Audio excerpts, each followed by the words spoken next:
Baik anak-anak sekalian yang Bapak banggakan, jadi ada hal-hal yang harus kalian perhatikan perihal ya meneladani perjuangan Rasulullah SAW yang tentunya harus kalian terapkan. Pertama, kalian tentunya anak-anak sekalian, apa sih yang bisa kalian ambil hikmah pelajaran daripada dakwah Rasulullah SAW di kota Mekah? Pertama, harus memiliki sikap yang tangguh. Karena dengan sikap yang tangguh, ya, kalian akan mencapai, ya, akan berhasil apa yang ingin kalian harapkan. Punya keinginan yang kuat, gitu ya. Di samping itu juga ada yang harus kalian perhatikan dan tentunya harus kalian lakukan, yakni meneladani perjuangan Rasulullah SAW itu di kota Mekah. Yang berikutnya adalah memiliki rela berkorban, jiwa berkorban, ya. Jadi orang belajar itu harus punya keinginan yang kuat, harus punya rela waktunya untuk menuntut ilmu, walaupun dalam kondisi capek, walaupun dalam kondisi lelah, harus punya mengorbankan waktunya untuk menuntut ilmu. Artinya apa? Artinya jam berapapun pelajaran PAI misalkan ya, apakah itu jam pertama, jam kedua, bahkan jam terakhir, tentunya harus punya jiwa rela berkorban, semangat ya. Itu salah satu bentuk daripada meneladani perjuangan Rasulullah SAW. Lalu anak-anak sekalian, yang perlu kalian perhatikan yang berikutnya adalah menyisihkan waktu sebaik mungkin untuk kegiatan yang bermanfaat.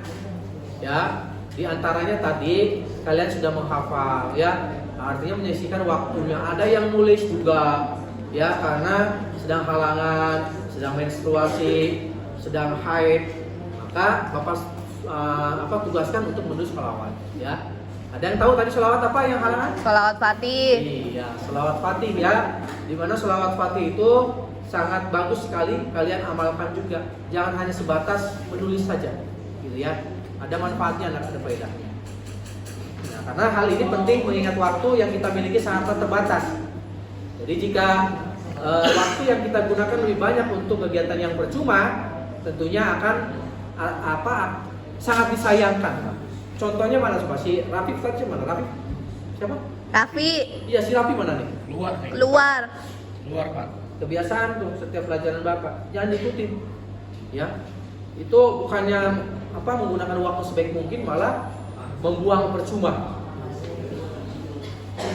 Misalkan apa? Misalkan karena kamu tidak belajar dengan sungguh-sungguh, sementara kamu ingin lulus dengan nilai yang tinggi, kamu akan menyesal karena mendapatkan nilai yang rendah dan harus mengulang lagi.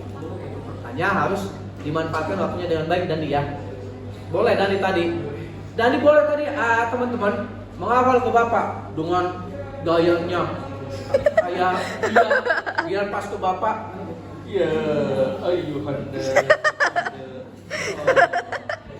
Itu perlu enggak? Ya bolehlah kesemangatannya, tapi begini-begini ya, wah itu jangan ditiru. Itu namanya Bohong. satu, bohong. Yang kedua, mencoba mengelabui Bapak.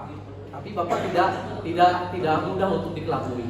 Akhirnya Bapak suruh ngulang, dihafal yang benar-benar ya. Nah, kemudian anak-anak sekalian, yang berikutnya adalah mendahulukan kepentingan bersama dibandingkan kepentingan pribadi. Jadi ketika ada hal-hal yang sifatnya kebersamaan, utamakan kebersamaan. Kepentingan pribadi dikesampingkan. Dan yang terakhir, apa sih? Salah satu sifat yang mampu kita teladani daripada perjuangan Rasulullah SAW, yang terakhir adalah menyisihkan sebagian harta kita untuk membantu orang lain yang sangat membutuhkan. Tuh, ini cakep, ya. Artinya apa? Dalam harta kita terdapat sebagian hak orang lain yang membutuhkan. Islam mengajarkan bahwa bersedekah itu tidak akan mengurangi harta sedikit pun. Bahkan dia akan mendatangkan harta yang lebih banyak lagi. Memang secara dohir harta kita berkurang anak sekalian, tapi secara hakikatnya harta kita itu bertambah di sisi Allah. Ya, maka jangan pernah pelit, jangan pernah